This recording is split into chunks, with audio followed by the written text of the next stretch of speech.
How much residue in a drought year like this is out there in the fields right now? That's a good question on a drought year. On a normal year, with our 10 million acres of corn, we would expect to produce about 40 million tons of residue. That's a lot of residue.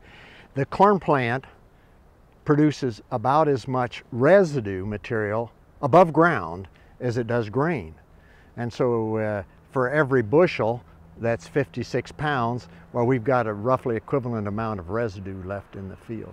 So that's a lot, 40 million tons. This year it will be less than that, maybe somewhat less on irrigated, but especially the rain-fed will be less than that. And what are the uses that you can get out of it, even if it is lesser, especially on the dry land fields? Well, all of our other forages are less this year too. So in Nebraska, the forage resource we have for the beef cattle industry is the corn residue. We're short on hay, we're short on pasture, and we're short on alfalfa. And many of those acres, the alfalfa acres and some of the pasture acres, have been plowed up for this corn that's making good money. So the consequence is we're short on forage anyway. And with a drought year like this, we're especially short. Now, it sounds like I'm suggesting we harvest all of the corn residue. That's not the case. If we used up what I think would be needed by the industry, we may be only talking about 3 or 4 million tons. And remember, I said on a normal year 40, I would guess this year we'll still produce at least 30, 35. So I'm talking about 10% maybe of the residue that would be needed to meet the needs of the cattle industry. And obviously the cattle industry would probably like a little bit more, and the crop producers would like a little bit less, just because there's not that much feed out there. But we'll talk about the crop producer in a second.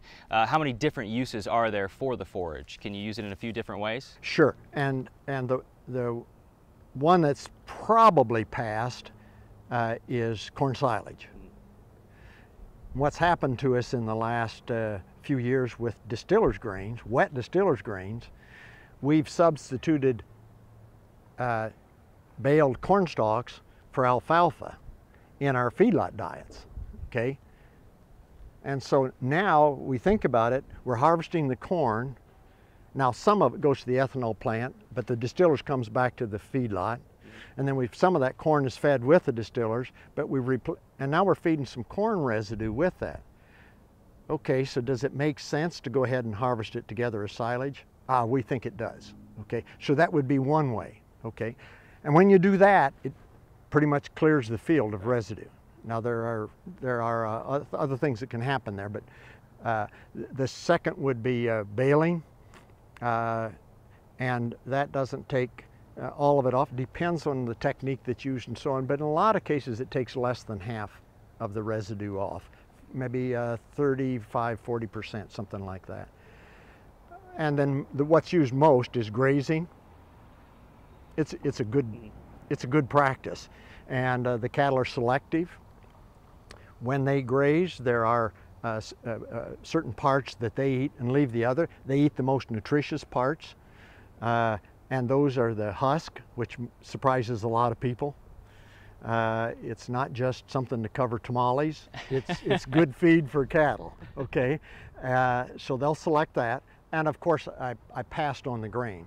Not many ears left in the field anymore, but if they're there, they'll find them and use those, and that's great feed, we know that. And then the third thing that they eat are the leaves. Stems, they don't eat. And then that's probably a good thing, because those stems left in the field are good from a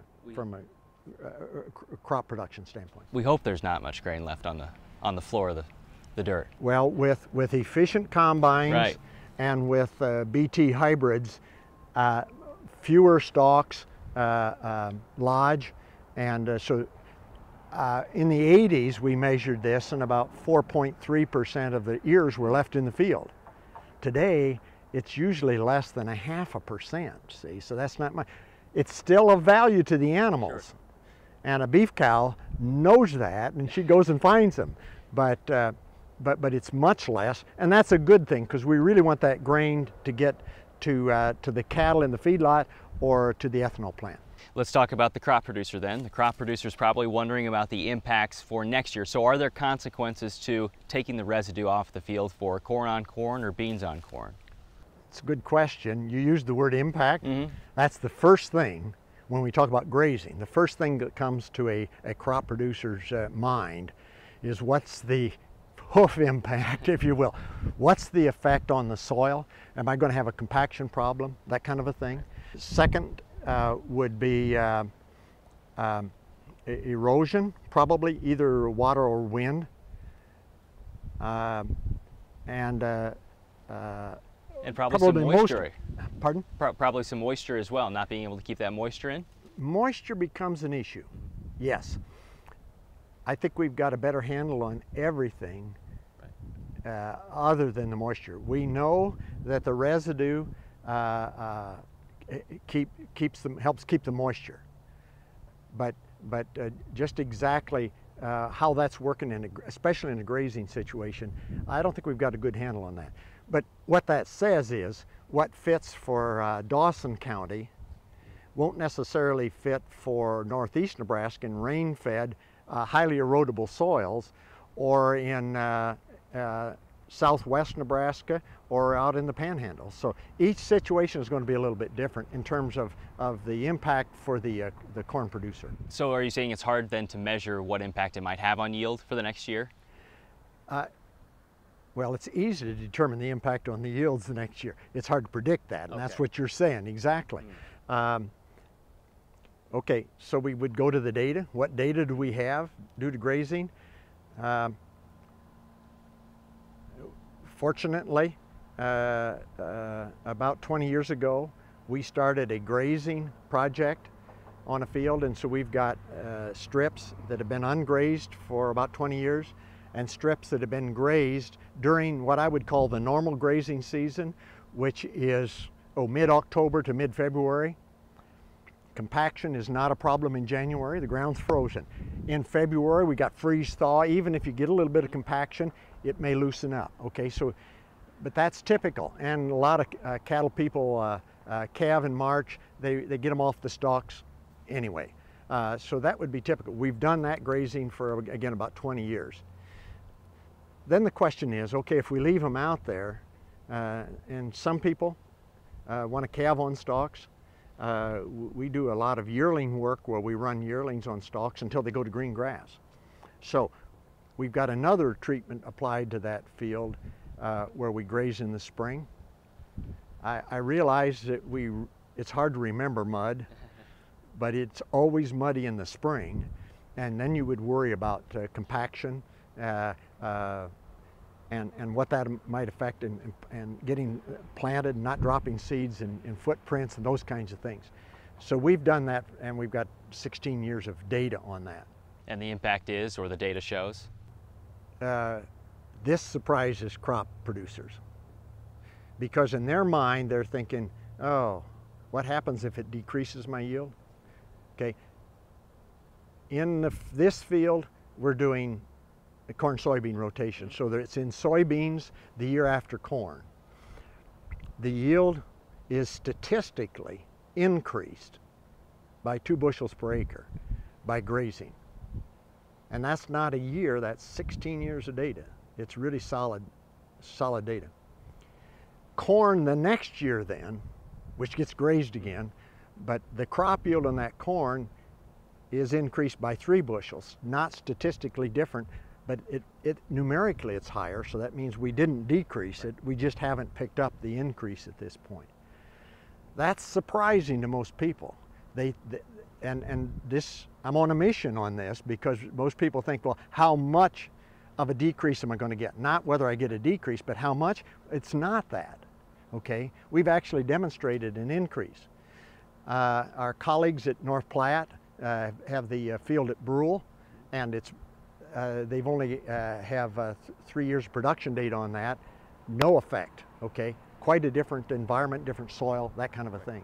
So we're pretty confident that grazing does not have a negative impact. It has, if anything, it's a positive impact. Is there impacts from baling then? That's a good question. They've baled at Brule and have not had an impact to this point. May take long term. Secondly, we've collaborated with our USDA scientist, Brian Weinhold, and previously Wally Wilhelm, that have been baling.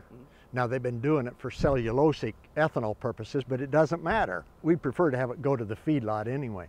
And so they've been doing this for 10 years. So they got 10 years of data long term. And in that 10 years of data, they've demonstrated that by taking off about 35 to 40% has had a dramatic increase in yields. And you say, well, how can that be? Well, what they tell me, I'm not the agronomist, but what they tell me is that with our increase in corn yields on irrigated corn, we're producing so much residue that it's impacting the subsequent yield. I'm describing a situation here where it's corn after corn, okay? And it's just too much residue. So taking some off, I mean, it was like 20 bushels per acre. Some people have gone to some tillage and some stalk shredding and so on.